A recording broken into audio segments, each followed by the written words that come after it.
Muy buenas tardes y bienvenidos al canal de YouTube del Centro Sefarat Israel. Como muchos de ustedes saben, el Centro Sefarat es una institución de diplomacia pública que depende del Ministerio de Asuntos Exteriores, la Comunidad de Madrid y el Ayuntamiento de Madrid, y cuyo propósito es servir de puente entre España y el mundo judío. Y lo hacemos a través de actividades como la que hoy nos trae aquí. Esta conferencia que correrá a cargo de Jelko Jovanovic. Jelko, muchísimas gracias por estar hoy aquí con nosotros. Bienvenido. Muchas gracias, Israel. Muchísimas gracias por el interés en este tema y en el trabajo que yo llevo desarrollando en los últimos 4 años. Y muchas gracias a Esther Bendejan y al Centro Sefarad Israel, así como a ti, Israel, por esta amable invitación de compartir con nuestro público una pequeña parte de mi investigación. Muchísimas gracias, Yelko, la verdad, a ti por acompañarnos. Voy a presentarte. Yelko, tenemos que decir, Yelko Jovanovic es investigador del Centro de Investigación del Oriente Medio y del Mediterráneo, CERMOM, que depende del Institut Nacional des Langues et Civilisation Oriental de INALCO en París. En este caso, Yelko nos va a presentar una importante investigación que ha realizado en torno a los proverbios sefardíes dirigidos a los más pequeños, a la infancia, a los niños y las alusiones que en ellos se realizan en torno a los roles de género. Es un tema que Yelko ha estudiado profundamente y que tuvimos ocasión de conocer por su participación en el grupo de estudio Genealogías de Sefarat. Y gracias a este grupo de investigación, pudimos estar en contacto con Yelko y ahora ofrecerles a todos ustedes esta conferencia y esta investigación que Yelko ha preparado. Así que sin más, vamos a escuchar a Yelko y vamos a aprender mucho más acerca de la importancia de estos proverbios sefardíes y los roles de género en la tradición oral de Sefarad. Así que Yelko, cuando tú quieras.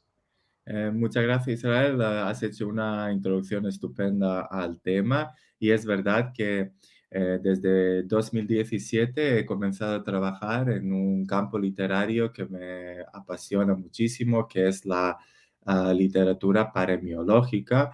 La paremiología es la ciencia que se dedica al estudio y a la recopilación de proverbios y mi campo de estudios es el campo sefardí, la literatura en lengua judeo-española, y entre muchos temas que he manejado hasta ahora, me ha llamado mucho la atención un grupo de proverbios que contienen alguna referencia a los más pequeños, como has dicho tú, sean estos recién nacidos o niños o adolescentes. Me he preguntado un poco sobre qué lugar en una sociedad tradicional como la que fue la comunidad sefardí ocupaban los más pequeños, qué lugar les correspondía, cómo les trataban, si había alguna diferencia en el trato entre los niños varones y las niñas. Y empezando a analizar y estudiar un poco con más profundidad, he llegado a varias conclusiones que me parecen interesantes y que podrían interesar al público general para de alguna manera acercarnos más a esta cultura tan única. Voy a estructurar esta ponencia de la siguiente manera. Voy a empezar hablando un poco del lugar que tenían los proverbios en la cultura sefardí. Luego pasaré a explicar un poco la terminología, que entre los sefardíes tiene un uso muy particular. Y luego pasaré a la parte central de esta ponencia, que es hablar de distintos aspectos de los proverbios sefardíes sobre los críos. Los proverbios sobre el recién nacido, por ejemplo, algunos aspectos de género, proverbios sobre la relación entre padres e hijos y para terminar, mencionaré algunas frases proverbiales que estaban destinadas a los críos y que les concernían en un sentido más estricto. La paleomiología sefardí representa uno de los aspectos más importantes de la cultura sefardí, tanto de los sefardíes del antiguo Imperio Otomano como los del norte de África, de Marruecos, y destaco sobre todo estas dos áreas, puesto que son las regiones donde se hablaba y donde se sigue hablando hasta cierto punto el judeo español. Por supuesto que tenemos un grupo de sefardíes que se conocen como los sefardíes occidentales, los que se instalaron en los Países Bajos, Inglaterra, Francia y luego en las colonias de estos grandes imperios, pero por una rápida asimilación que tuvo lugar muy pronto después de la expulsión, estas comunidades dejaron de hablar su lengua materna, la lengua que habían traído de la península ibérica, con lo que cuando hablamos de la literatura en judeo-español, normalmente nos centramos en la literatura que surgió en el antiguo Imperio Otomano y en Marruecos, que ocupaba un territorio muy, muy vasto. Em, a principios del siglo XX empezaron a llevarse a cabo distintas encuestas de campo entre los sefardíes justo en en estas áreas, con la idea de recopilar material o testimonios de la literatura en esta lengua y estudiar la lengua. Y este interés surgió en primer lugar entre los estudiosos, los académicos universitarios extranjeros, que durante estas encuestas de campo recopilaron sobre todo muestras del hormacero sefardí y de la narrativa sefardí. Y en estas encuestas de campo eh, hemos podido observar que los principales guardianes y transmisores de este legado sefardí eran las mujeres. En la mayoría de las encuestas de campo figuran nombres femeninos como informantes para estas muestras literarias. Sin embargo, en el caso de los proverbios tenemos una situación un poco diferente.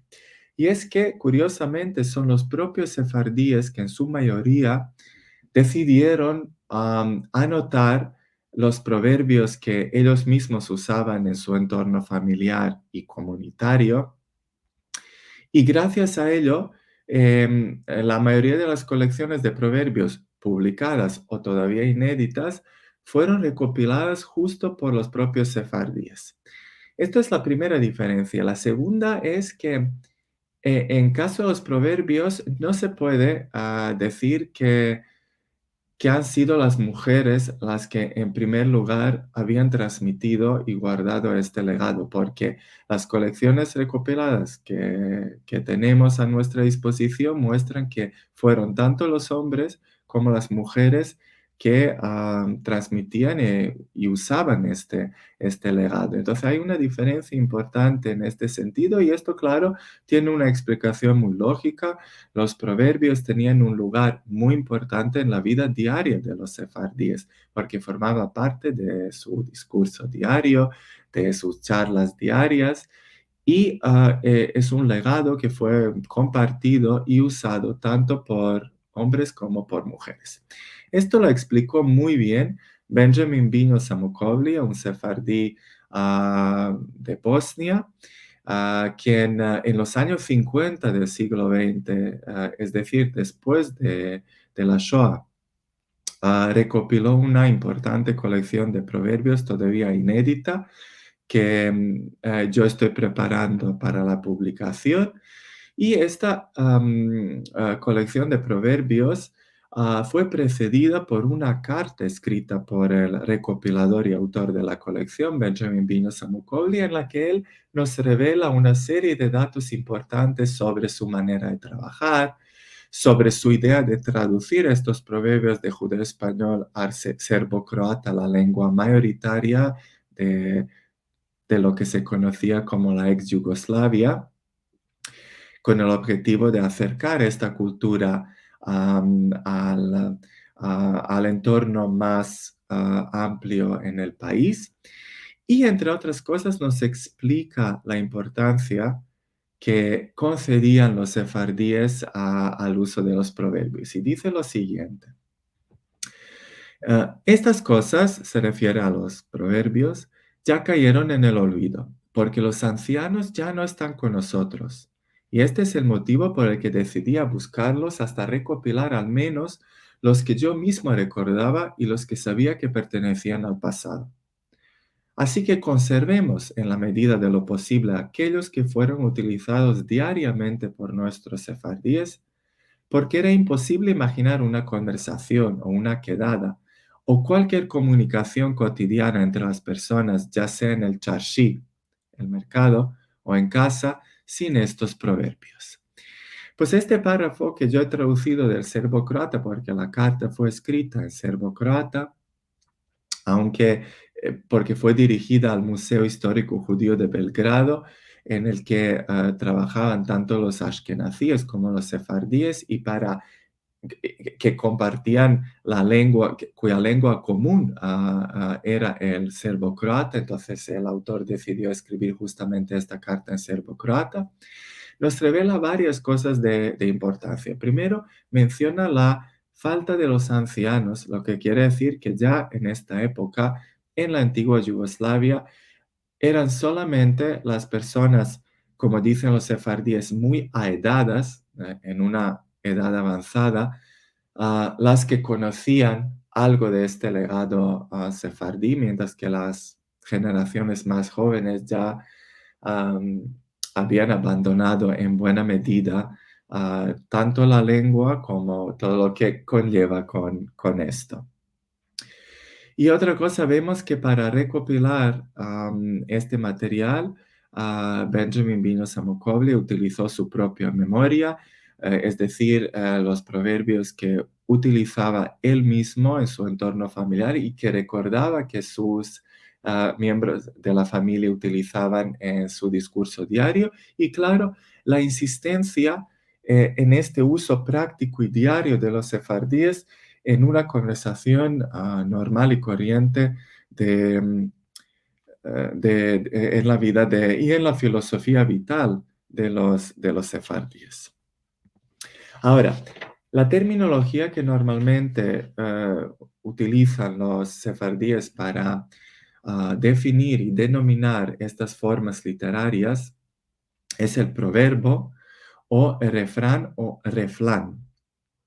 La cosa curiosa es que este término, según los sefardíes, reunía todo tipo de formas o géneros literarios que hoy día en la teoría literaria han recibido otros términos. Se conocen como máximas o adivinanzas o frases o expresiones hechas. Claro que no tienen la misma función ni la misma definición que lo que es el proverbio, pero que para los sefardíes todo entraba debajo de este término.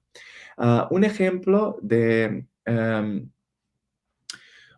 este uso muy generalizado del término proverbio es la siguiente frase que figura en la colección de Flora Ashkenazi, también de Bosnia, que también en 1982 envió su manuscrito de proverbios al Museo Histórico Judío de Belgrado, donde se conserva el manuscrito y que yo también estoy preparando para editar, en el que figura esta frase que dice: «Ya le vino el amigo más querido del pan».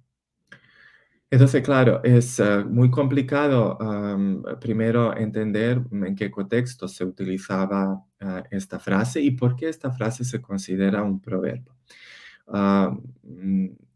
La propia autora de la colección tenía la conciencia de que allí faltaba algo, porque realmente se trata de una adivinanza que servía para, bueno, jugar un poco con nuestra imaginación. ¿Quién es este amigo que uno quiere más que el pan? Y la propia autora ofrece la respuesta a esta adivinanza poniendo entre paréntesis el sueño.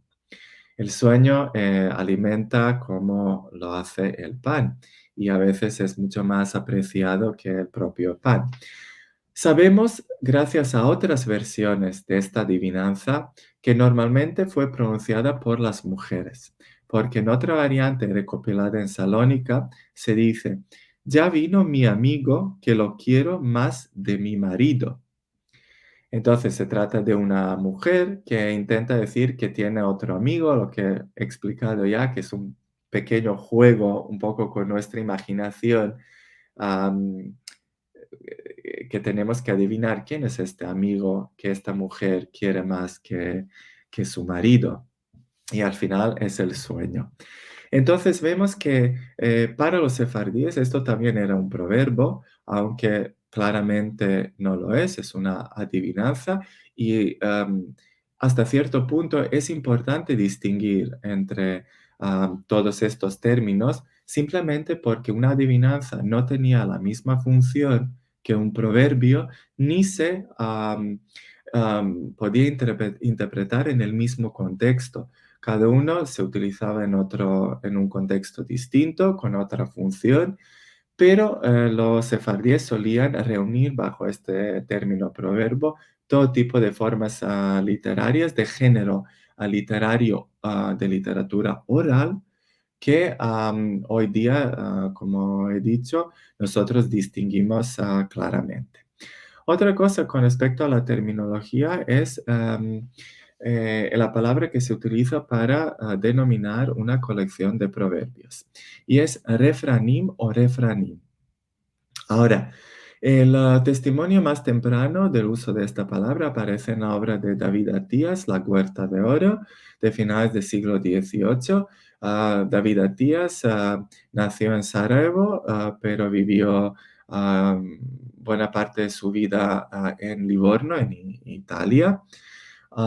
Y allí escribió una obra que es una miscelánea que reúne distintas formas literarias. Allí David Atías utiliza la palabra refranín para mostrar una fusión perfecta del español y el hebreo en judeo-español, porque el refranín en su base contiene la palabra de origen español, refrán, pero para formar plural, en lugar de añadir el sufijo de plural típico en español, que sería es, refranes, se añade el sufijo para formar plural en hebreo para palabras que en singular acaban en an. Entonces, de refrán tenemos refranim, ah, con este significado de colección de proverbios. La palabra refranero, que en español se utiliza para denominar una colección de proverbios, también existe en judeo-español, pero su uso es algo diferente. En judeo-español, esta palabra se usa, según el diccionario de Joseph Nehama, para describir una persona que en su discurso recurre a un uso excesivo de proverbios. Este significado no es exclusivo de los sefardíes, también en España refranero se puede utilizar con este sentido. Por ejemplo, el famoso proverbio español que dice, mujer refranera, mujer majadera, lo ilustra, pero es verdad que en España ya desde hace mucho tiempo la palabra refranero normalmente indica una colección de proverbios.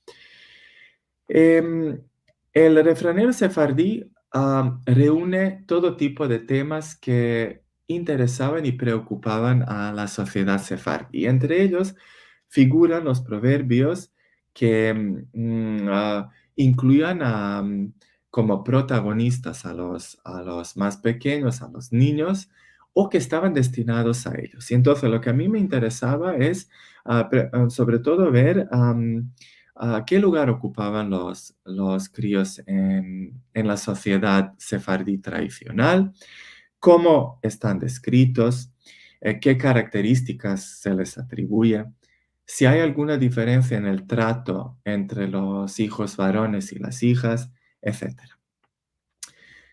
Conviene señalar al principio que gran parte de textos que pertenecen al folclore infantil fueron concebidos en el seno de una sociedad tradicional.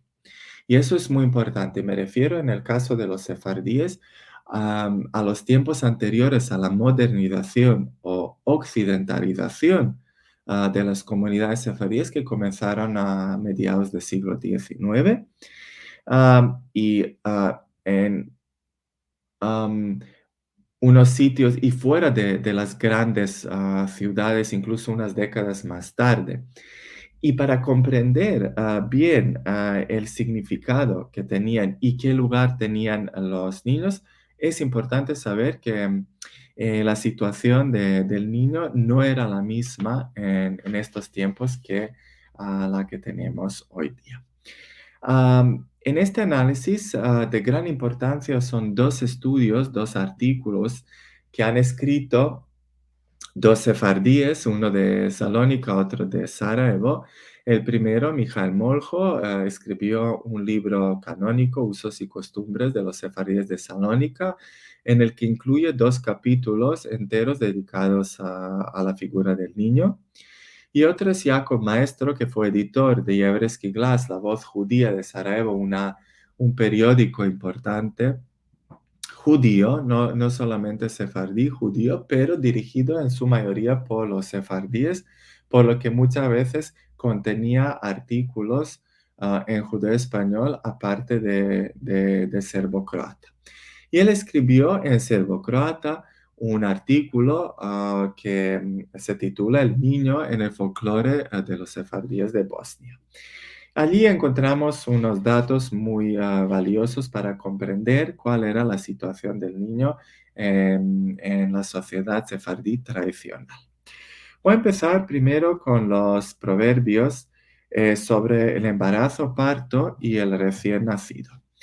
En la colectividad antigua, no solo sefardí, sino en general, cuando las mujeres no tenían acceso a la educación formal ni al mercado laboral, dar a luz y cuidar de hijos era la tarea principal de ellas. Por lo tanto, en la celebración de importantes momentos en el ciclo vital, aparecían numerosas prácticas simbólicas que subrayaban el valor de tener descendencia o que estaban dirigidas a poder concebirla.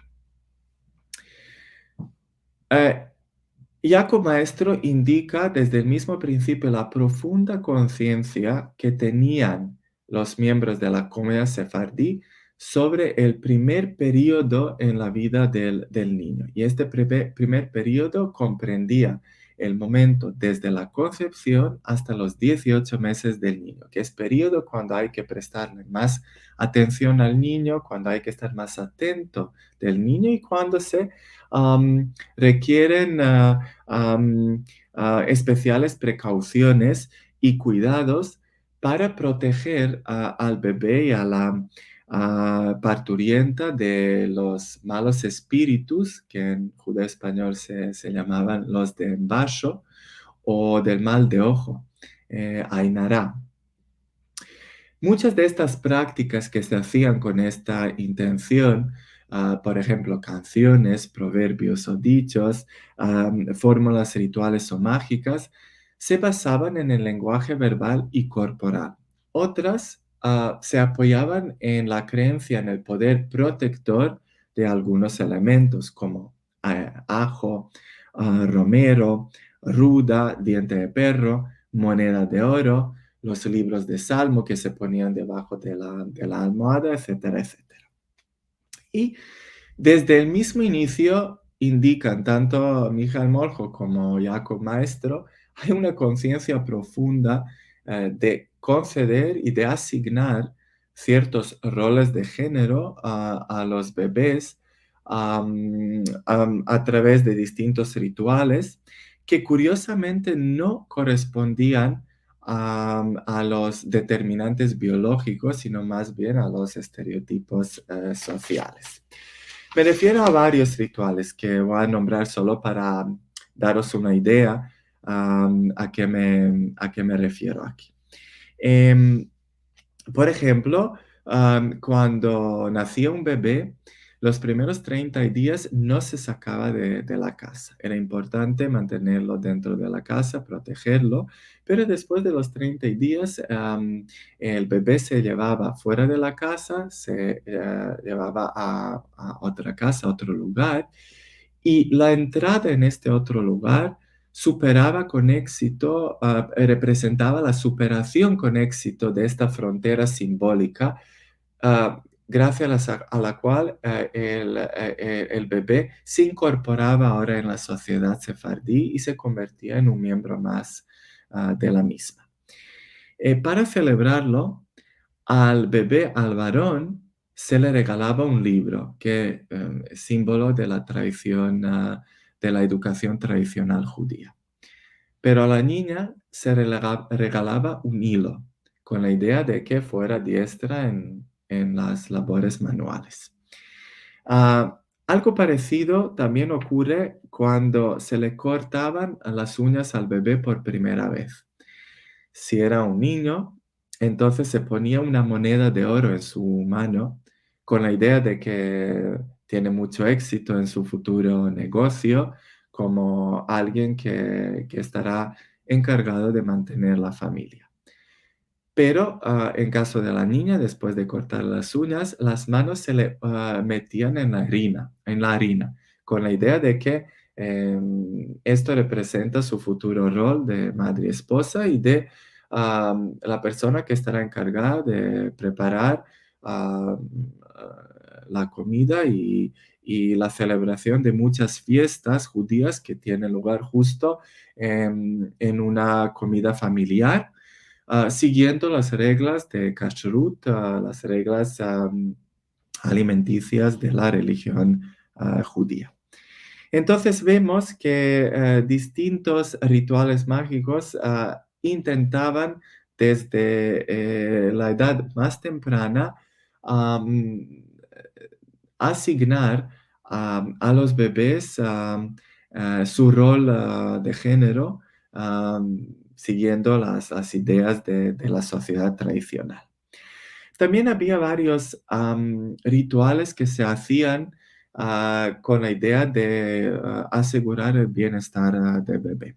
Por ejemplo, cuando llegaba el momento de destete, porque la leche materna se identificaba con la identidad judía, y cuando llegaba ese momento de destete, que normalmente ha de producirse en Shabbat, es decir, el sábado judío, entonces la madre pronunciaba la siguiente frase: como está farta mi judería, así esté farta mi criatura, con la idea de que nunca le falte comida, de que nunca pase hambre la criatura.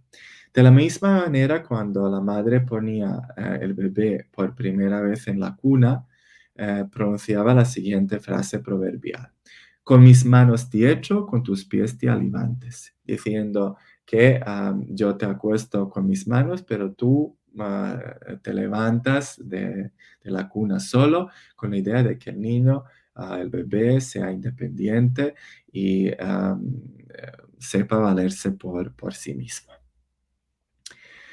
Sin embargo, cuando, por ejemplo, se producía un fallecimiento en el parto, que claro está, producía un gran trauma para la familia, pero sobre todo para la mujer, los padres hacían un ritual simbólico que era prestar alguna ropa de los niños de alguna vecina que gozaban de buena salud, con esta idea de que el próximo bebé nacerá bien y sano. Y allí podemos explicar el origen del proverbio que se usa extensamente entre los sefardíes y que dice: quien se viste de sedacá vive muchos años. Sedacá viene del hebreo, significa limosna, caridad, y justo este proverbio indica que como quien presta la ropa del otro, pues vivirá muchos años, porque la idea detrás de este ritual es esto. Si durante el embarazo había fallecimiento en la familia, para prevenir algún tipo de desgracia que le podía pasar a la embarazada en el parto, los padres venden simbólicamente el bebé a una pariente, a una vecina, y por eso al bebé se le pone el nombre de Mercado o Marco en caso de chicos, o Mercada en caso de chicas, que viene del verbo mercar, que en judeo español significa comprar. Em, Ahora me gustaría seguir con algunos aspectos de género en los proverbios que observamos en los proverbios sefardíes. La paremilogía sefardí refleja muy bien el trato desigual entre los niños varones y las niñas. El nacimiento de un hijo varón representaba una gran alegría para la familia, y de allí está el dicho "hijo ducado viejo". Lo pronuncio siguiendo los sonidos, respetando los sonidos existentes en judeo español. Claro, el mismo proverbio insinúa que tener un hijo significa tener algo que nunca pierde el valor. Tal era la apreciación de tener varón en casa. Para las hijas se decía hija para la vejez, insinuando que es la hija la que se va a ocupar de los padres cuando estos llegan a una edad avanzada. Curiosamente, este dicho contradice la realidad, puesto que en la cultura sefardí son los hijos los que acogen a sus padres y no las hijas. Con lo que vemos que no se pueden interpretar siempre de manera literal. Los proverbios ni reflejan siempre la realidad tal y como fue. La falta de un hijo varón se consideraba una desgracia para la familia, sobre todo reflejada en el estatus de los padres en su edad avanzada, en la vejez. Por eso, Laura Papo, una gran dramaturga en lengua judeo-española de Bosnia, dijo o anotó el siguiente proverbio sefardí: 5 fillas y un padre, vejez negra para la madre. En este caso, en esta variante, en esta versión del proverbio, es la madre la que se encuentra en una situación desfavorable si solo ha dado a luz a las hijas. Pero hay otra versión de este mismo proverbio que pone al padre en la misma situación. Y el proverbio dice: una filla, una maravilla; dos, con sabor; tres, malo es; cuatro fillas y una madre, mala vejez para el padre. Este proverbio utiliza la construcción numérica, que es típica de proverbios bíblicos, cuando empiezan a enumerarse cosas para al final sacar una conclusión. Y la conclusión es que si el padre solo tiene hijas, y si son muchas, pues va a sufrir bastante en su vejez. Por eso el nacimiento de un hijo se celebraba de manera muy ostentosa después de la ceremonia religiosa, es decir, después de la circuncisión. Se organizaba una gran fiesta con comida, con bailes, con cantos, con bromas, etcétera, etcétera. Sin embargo, la presentación de la niña se hacía de una manera muy modesta. Esta presentación se sabe a la familia, se conoce como el fado, el fadimiento. Mijael Moljo explicó muy bien esta diferente actitud ante la llegada de un hijo varón y una hija. Durante el embarazo, Moljo destaca un ritual de intentar adivinar el sexo del bebé por medio de calentar la vesícula biliar de una gallina sobre el fuego. Y describe cómo se hacía este ritual. Y dice lo siguiente: si se abría estallando, se refiere a la vesícula biliar de la gallina. Si se abría instalando, sería niño. Si la vesícula, por el contrario, se rompía sin hacer ruido, era niña lo que se esperaba. Pues como todo será quien no se quiere, ni se hacen votos porque venga, pensábase que la criatura de sexo débil estaba obligada de venir al mundo silenciosamente, vergonzosamente, sin tambores ni trompetas. Em, yo he marcado a la parte en negrita solo para destacar y enfatizar esta actitud, cómo se consideraba y cómo se recibía la noticia de una posible llegada de una niña. Y por eso, como decía que el sexo débil estaba obligada de venir al mundo silenciosamente, no se hacían ni fiestas ni grandes celebraciones si nacía una niña. Laura Papa Bocoreta también dijo algo parecido em, sobre la actitud de los miembros de la comunidad ante la llegada ante el nacimiento de una niña. Decía, ya podemos ver que la hija llamase con la estrella en bajo. Ella es arebashada. Y no basta que la natura es su enemiga, que para ella está reservada la pena y la sufrencia mucho más que el hombre. Ainda ella, cuando nace, se esfrían cielos y tierras. Entonces, lo que dice Laura Papo literalmente, y es una imagen muy, muy ilustrativa de esto, que cuando nace una niña se congelan el cielo y la tierra de la decepción, por supuesto. En general también hay numerosos proverbios que indican que la hija no es otra cosa que una carga para la familia. Por ejemplo, la filla en la fascia, el asciugar en la casa. El proverbio indica claramente que la preparación para su futuro rol de mujer y esposa comienza desde el mismo momento del nacimiento de la niña, preparando el ajuar para su futuro casamiento, pero también el proverbio indica la preocupación de los padres al saber que tienen una hija de casarla, que como algo que es obligatorio, que no puede faltar. Unos proverbios, por ejemplo, intentan trazar cierto paralelismo entre el agobio de casar a la hija y el agobio que representan los preparativos de Pesaj, la celebración de la Pascua judía, que supone unas labores y una preparación bastante copiosa y que, claro, agobiaba a las mujeres, sobre todo a las balabayas, amas de casa. Entonces dice el proverbio, ni Pesach sin masá, ni hija sin casar. Masá es el panácimo, pan sin levadura, que se come para la Pascua judía, para Pesach, y como no se puede celebrar Pesach sin comer masá, de la misma manera no se puede tener una hija sin casar.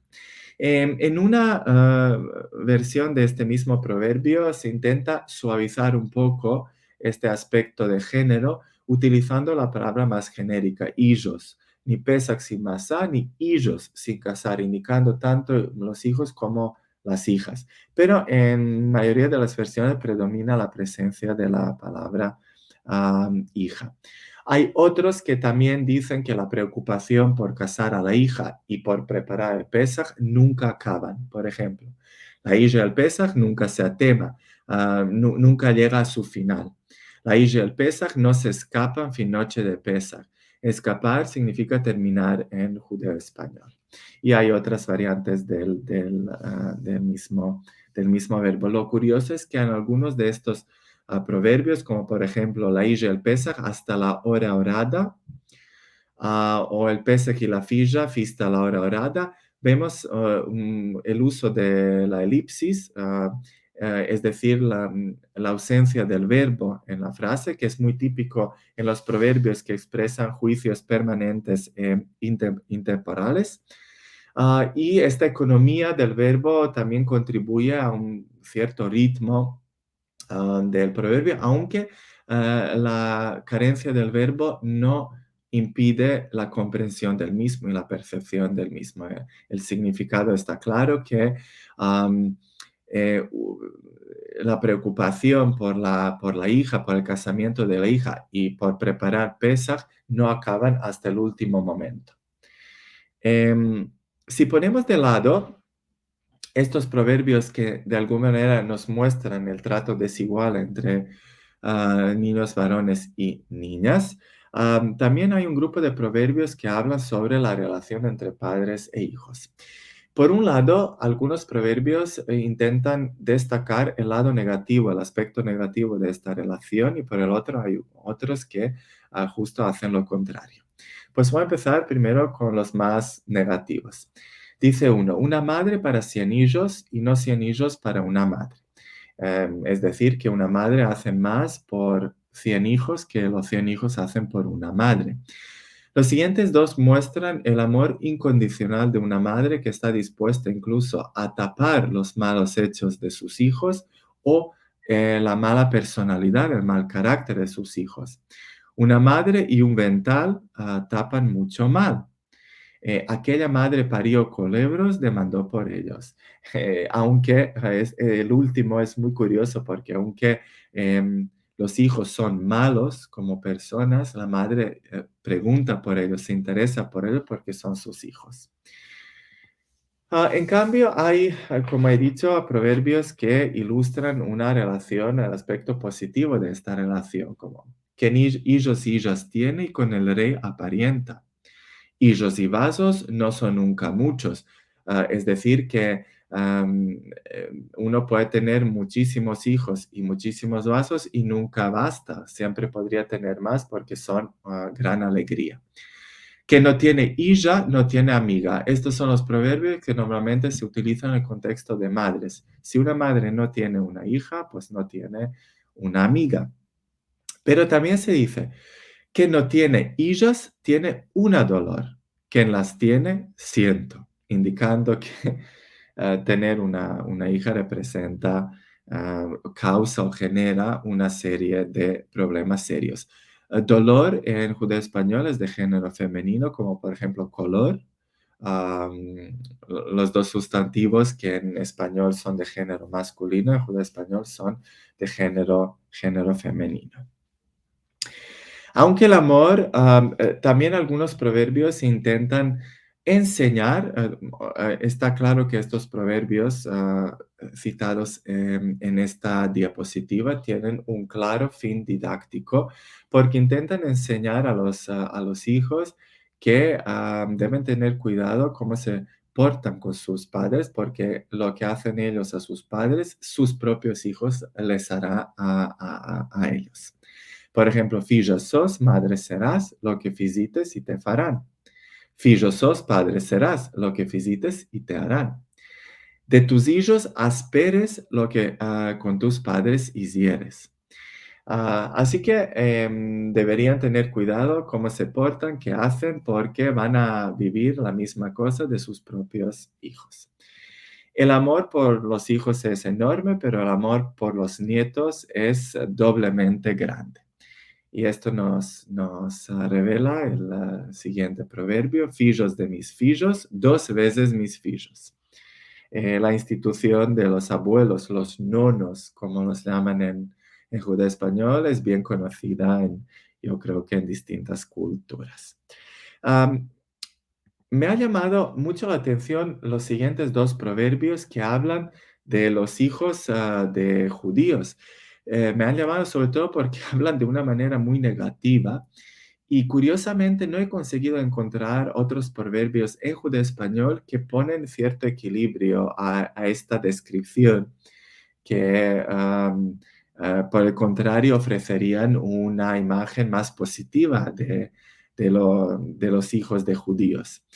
Estos proverbios dicen, por ejemplo, filho del judío crece y ennegrece, se vuelve peor con los años.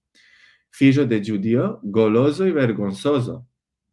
Es curioso ver cómo es una autocrítica de los hijos de judíos que parecen un poco, según los proverbios, ingratos o malagradecidos. Para terminar, voy a destacar algunas frases proverbiales que también, como vuelvo a insistir en ello, los sefardíes indican como proverbios, pero en el fondo son frases que tienen esta connotación proverbial. Y sobre todo explicar el contexto en el que se utilizan, porque con frases proverbiales a veces y con proverbios en general, cuando aparecen fuera de contexto, cuando están descontextualizados, es difícil comprender el significado, el mensaje que quieren transmitir. Por ejemplo, Diario Pesach. Primero es difícil saber qué es lo que quiere decir esta frase proverbial y sobre todo en qué contexto, en qué relación con los niños se utiliza. Pues cuando un bebé empieza a sonreír por primera vez, es cuando se dice esta frase, Diario Pesach, intentando comparar esta sonrisa con la celebración de Pesach que tiene lugar en primavera de cada año, cuando las temperaturas suben, cuando los ánimos también suben, cuando todo florece. Y entonces, cuando el niño sonríe por primera vez, se dice Diario Pesach, intentando conectar esta idea del momento del año cuando se celebra Pesach, de la época del año cuando tiene lugar, y esta alegría que empieza a mostrar el bebé. Y el segundo es, dicho mi madre que neni aquí. Neni representa una forma deformada de la expresión aliko beni, que viene del turco, que significa guárdame en tu casa. Había dos expresiones el judeo español que se utilizaban y que utilizaban los propios niños también, que eran aliko beni, que viene de turco y que significa justo lo que acabo de explicar, guárdame en tu casa, y tenem acá, que viene de tenme acá, prácticamente lo mismo que aliko beni. Y se utilizaban en el contexto de hacer la colada. Curiosamente, hacer la colada en la sociedad tradicional sefardí era un trabajo bastante laborioso que normalmente se hacía con la ayuda de una judía de la colada, una mujer judía que iba de casa a casa y ayudaba a las amas de casa a hacer la colada. Para poder hacer este trabajo tranquilamente, que suponía horas de trabajo, las madres normalmente enviaban a sus hijos a la casa de la vecina, diciéndoles, vete a la casa de la vecina y pídele aliko beni o pídele tenme acá. Entonces los niños iban a casa de la vecina y le decían, dicho mi madre que neni aquí, aliko beni aquí. Y la vecina comprendía a qué se referían y le daba a los niños una vez bombones, otra vez bollos, otra vez otra cosa. Y se veía que los niños estaban muy confundidos qué es lo que representa en realidad Aliko Beni. ¿Qué es Aliko Beni? Porque cada vez que iban a casa de la vecina les daba otra cosa. Pero en el fondo era esto, un mensaje a la vecina de guardar a los niños en su casa para que su madre pudiera hacer la colada. Bueno, em, más o menos esto es lo que quería compartir con vosotros sobre este tema y en plan de conclusión, solo puedo repetir algo que ya he dicho, que comprender una sociedad tradicional, la literatura folclórica, la literatura oral, nos puede ayudar en esta tarea hasta cierto punto, sobre todo porque, como he dicho ya, estas formas de literatura de transmisión oral surgieron en el seno de unas comunidades tradicionales y sin duda reflejaban en muchos sentidos los puntos de vista que compartían los miembros de esta comunidad, así como el lugar que ocupaban los hombres, las mujeres, los niños, etcétera, etcétera, en ella. Pero también en la interpretación de ellos hay que tener cuidado hasta cierto punto y no interpretar todo literalmente, como por ejemplo el proverbio Ija para la vejez, lo que ha indicado que justo esto no refleja la costumbre sefardí, en la que, según la cual eran los hijos que acogían a sus padres en su casa cuando estos llegaban a una edad avanzada y no las hijas.